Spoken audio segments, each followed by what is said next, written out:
Buenas tardes de nuevo.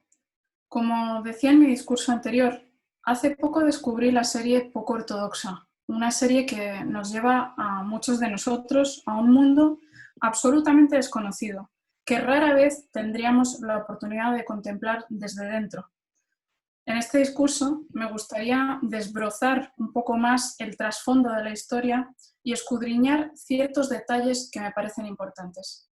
También desearía reflexionar acerca de lo que podemos aprender de ella. No lo había dicho antes, pero parece que la serie se basa en una historia real y en una biografía publicada por Deborah Feldman en 2012. Se trata de una biografía que se convirtió en un bestseller. Por lo visto, la autora, Deborah, venía de una comunidad de supervivientes húngaros del Holocausto, o la Shoah, que es el término hebreo que se utiliza para hacer referencia al Holocausto y que significa literalmente la catástrofe. Estos supervivientes creían que la Shoah o el Holocausto había sido un castigo y fundaron una comunidad en Nueva York, una suerte de gueto. Ellos creían que la única forma de evitar otro castigo o evitar otro holocausto era creando un estilo de vida más estricto, basado en una interpretación extrema de la ley judía. Hay distintas formas de ser judío y de practicar el judaísmo, por supuesto. Uno puede ser conservador, reformista, ultraortodoxo, puede vivir rodeado de reglas y restricciones. El judaísmo jasídico, que es el judaísmo ortodoxo. Y yo creo que hay que tener muchísimo cuidado y andarse de puntillas con no generalizar o decir que todos los judíos son lo mismo o practican lo mismo, o tratar todas las ortodoxias judías de igual manera. La comunidad ultraortodoxa que vemos en esta serie se llama Satma y es una de las más estrictas y conservadoras, además de ser una de las más cerradas. El nombre proviene de una ciudad que se encuentra en la frontera entre Hungría y Rumanía, que se llamaba Satu Mare, y la comunidad se llama Satma porque es el nombre del pueblo del rabino que fundó la comunidad. Este grupo, el de Satma, fue casi totalmente aniquilado durante la Segunda Guerra Mundial. Y esto explica muy bien por qué viven en ese encierro y por qué mantienen el yiddish, que es el idioma que hablan en gran parte de la serie, como idioma principal, porque era el idioma que hablaban en Europa del Este. También vemos por qué está tan presente el trauma del Holocausto en la comunidad a la que pertenece Esti, la protagonista de la historia. Los hasedíes de estos pueblos llegaron a Estados Unidos y volvieron a crear grupos que eran grupos de seguidores de distintos rabinos. En el caso de Deborah Feldman, la autora del libro, son los supervivientes húngaros que seguían al rabino de Satma, que era particularmente radical ya antes de la guerra y se radicalizó todavía más después. No es de extrañar, por tanto, que Netflix haya escogido la comunidad más extrema para hacer este relato. En primer lugar, uno se pregunta también por qué viven tan aisladas estas comunidades, que es una característica muy presente en la comunidad de Esti, ese encierro, ese aislamiento. El encierro ocurre porque el contacto o el vincularse con el mundo exterior, el mundo no judío, puede llevar a caer en la tentación o sobre todo a impurificarse. Es el motivo por el que estas personas no utilizan teléfonos móviles o móviles que tengan acceso a Internet. Tampoco vemos medios de comunicación, Internet, televisión. Son todo cosas que pueden llevar la impurificación y violar los preceptos. Otra pregunta que uno se plantea es ¿por qué esta comunidad solo tiene sexo los viernes y duerme en camas separadas?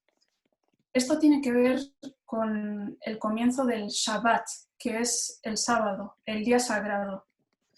Esto es algo que curiosamente puede variar según las costumbres de cada comunidad y no es característica exclusiva de la comunidad de Esti el que duerman en camas separadas. Casi toda la ortodoxia duerme en camas separadas. En estas comunidades también suelen tener cursos sobre sexo. El hombre tiene un curso con un rabino y la mujer con una profesora. Tengamos en cuenta que los miembros de esta comunidad se casan muy jóvenes y antes de eso no han tenido contacto con alguien, ni del mismo sexo ni personas de fuera de la comunidad. Una tercera pregunta que tengo es ¿qué significan esos tirabuzones o esos rizos que llevan los hombres a ambos lados del rostro? Pues bien, los tirabuzones que llevan algunos judíos hasídicos se llaman piot. El texto bíblico de la Torá reza así: no os cortaréis el pelo de los costados de la cabeza, el que crece entre las orejas y la sien. Es también una apariencia física que permite diferenciarlos de los idolatras, que se rapaban completamente los costados de la cabeza. Actualmente se utiliza para destacar que la persona está cumpliendo con la ley judía. Y bien, ya mi última pregunta en la que me gustaría centrarme es ¿qué es lo que nos está intentando decir esta serie?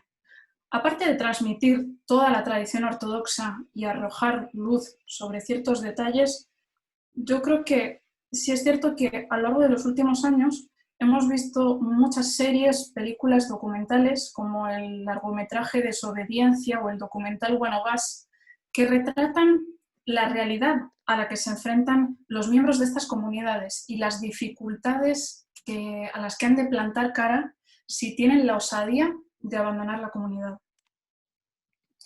También vemos muchas tribulaciones que han de vivir para adaptarse a la vida real en el mundo exterior y los casos en los que resulta casi imposible adaptarse al mundo exterior.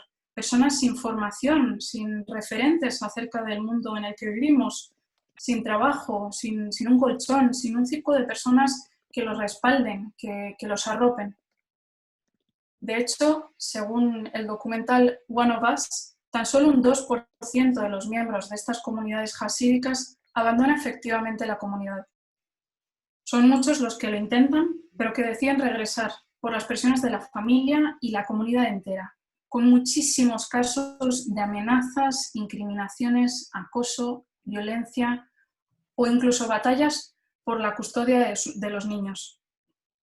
Esto se debe principalmente al hecho de que, como ya decía, esta comunidad fue formada por supervivientes del Holocausto, personas que han vivido lo inenarrable, con ese trauma tan presente, y personas que además creen firmemente en que han de procrear a fin de recuperar los 6 millones de judíos perdidos o exterminados a causa del Holocausto y reconstruir así la comunidad judía.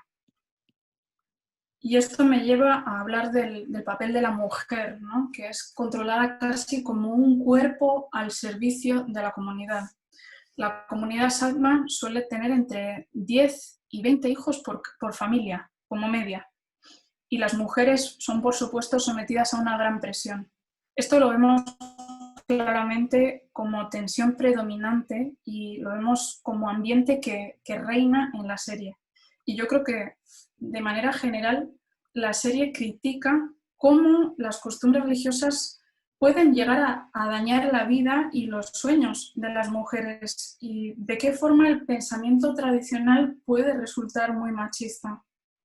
La Segunda Guerra Mundial sin duda tiene unas consecuencias muy fuertes a nivel psicológico y emocional para esta comunidad y ha llegado a determinar la suerte de futuras generaciones.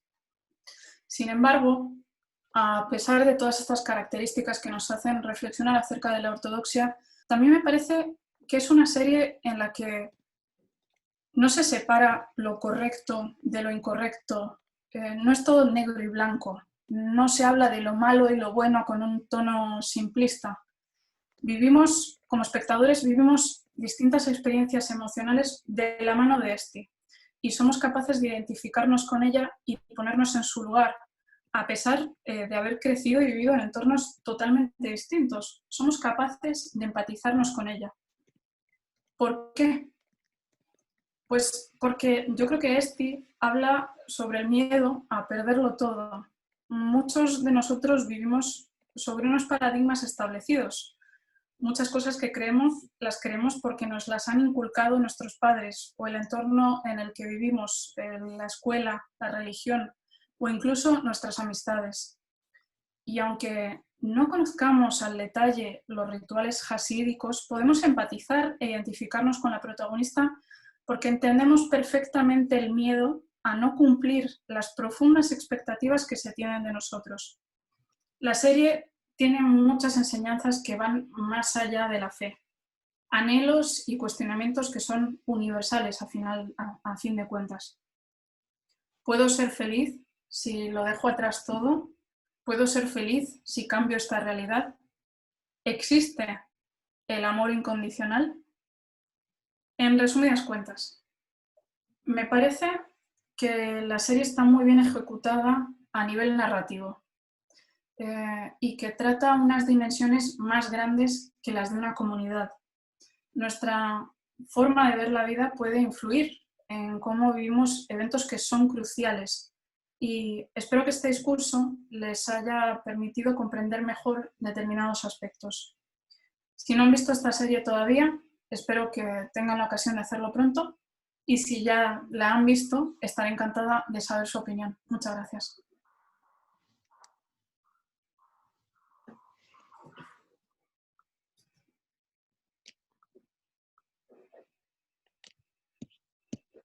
Okay, right. So now we have some time for feedback. I think about 10 minutes, so 15 minutes, and then we will see each other in the main room. And big thank you for Elisa to giving us not one but 2 speeches today. So thank you very much. Thank you, Natalia.